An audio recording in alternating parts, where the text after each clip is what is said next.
So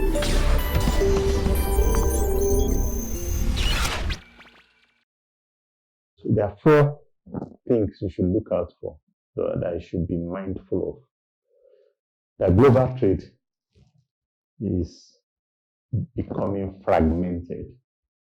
Declining output and exports of manufacturing and industrial goods, as the world is increasingly trading in value added rather than trading in output. And value chains have become globalized. It is increasingly been accepted that no product is made in any country. That all products are made in the world. Even crops, even minerals. The only time you can say this product is made in this country is that it has no foreign value added whatsoever. If it has foreign value added, it means that for you to get that grain of corn out, value added at cross border several times, whether because of pesticides or whatever. So countries are becoming to be less concerned about the products that they export. They are becoming more concerned about the products that they add value to, regardless of in which country that value addition takes place. So methodologies have been developed to measure the participation of individual countries in global value chains. Governments are beginning to embark on policies that helps their sectors to increase their participation in global value chains. It's no longer about products. It's about adding value. So there are three mega trends. And those other three are the new mega trends. Yeah. A growing wave of cross-border mergers and acquisitions and cross-border greenfield investments. So a global mega trend that was not with us prior to 1990, that is with us and is a defining force today, is that increased flow of global liquidity. Global liquidity is crossing border in larger values than it used to be. So as trade is slowing, money is flowing. So you don't have to export to get foreign exchange inflow. If you have investment opportunities, money will arrive. Exports, I don't think there's any country that gains as such from exports, because we tend to be deluded by gross export figures, whereas what matters are net exports. So however big your exports are, by the time you take out the value of your imports, you find that it's not very thick. And for many countries, it's actually negative. The world is less likely to buy your products than they are likely to buy your investment opportunities. That's financialization. The money will come, but not by selling. The money will come not to your income statement, but straight to your balance sheet as equity, for example, or as securitized debt. And somebody asked me the question, said, is that good? The money is not coming to buy manufactured goods anymore or industrial output, but investment opportunity. That's financialization. That's companies that are not producing anything that are not likely to produce anything for the next 5 years, have more investment. You call them startups. Is that not what you call them? They have more investment, they have more joint venture capital. That is how Dubai, UAE, came to emerge from the desert. Okay? That the world invested heavily in real estate in Dubai. They had nothing to sell, it's not the oil.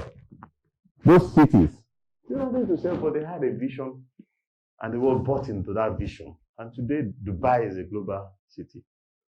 And UAE has 2 global financial centers, Abu Dhabi and Dubai.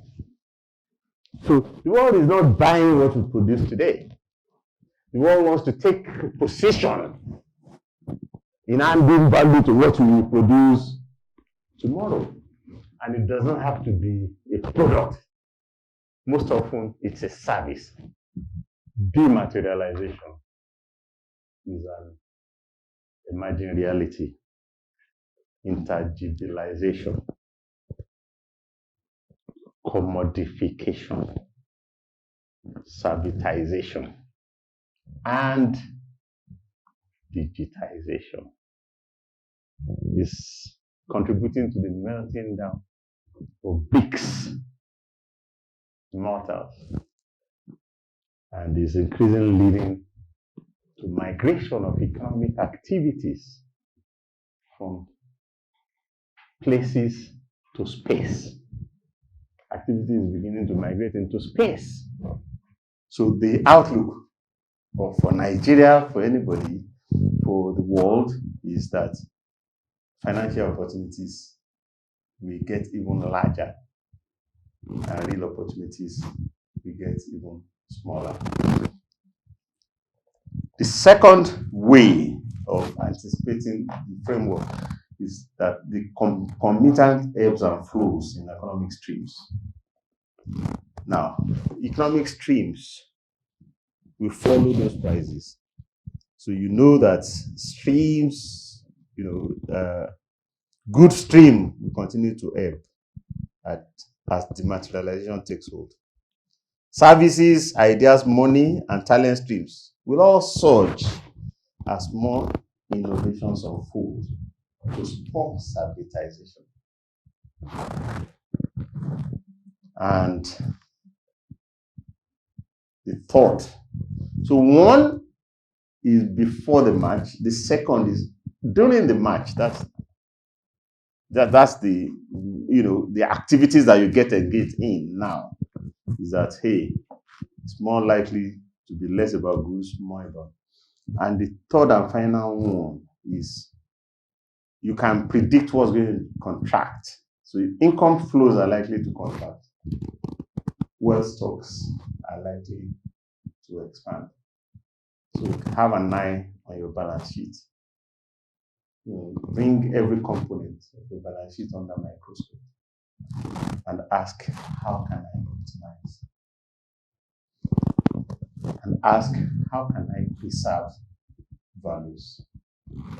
Of course, we are not neglecting income statements. So instead of it taking 100% of your attention, whether a country or a state or a company, balance sheet is now 1/4 of attention. Then the other 2/3. Income statement is now 1/3 of your worries. That's creating wealth. Another 1/3 is preserving wealth, and the final third is optimizing wealth. Global and national export revenues will continue to stagnate and weaken real output growth and jobs, just as debt equity securities will continue to surge to boost stocks of financial wealth as more emerging countries financialize and connect local assets to global liquidity. So, how does this guide us? What's the cognitive use of this? So we're saying that leading indicators is about how to read the early warning signals of how the game might play out, as indicated by the booms and dooms in asset prices. So you shouldn't just look at asset prices and say, it's good. Equity has gone up. Sad. Oil price has fallen. We should knock it down to what it means for growth, or for what it means for wealth creation and wealth enhancement. And we shouldn't miss the opportunity. In Nigeria, we tend to lament what we lose to commodity price shocks, negative shocks. We never say anything about what we could gain from asset price improvement opportunities. And it's huge.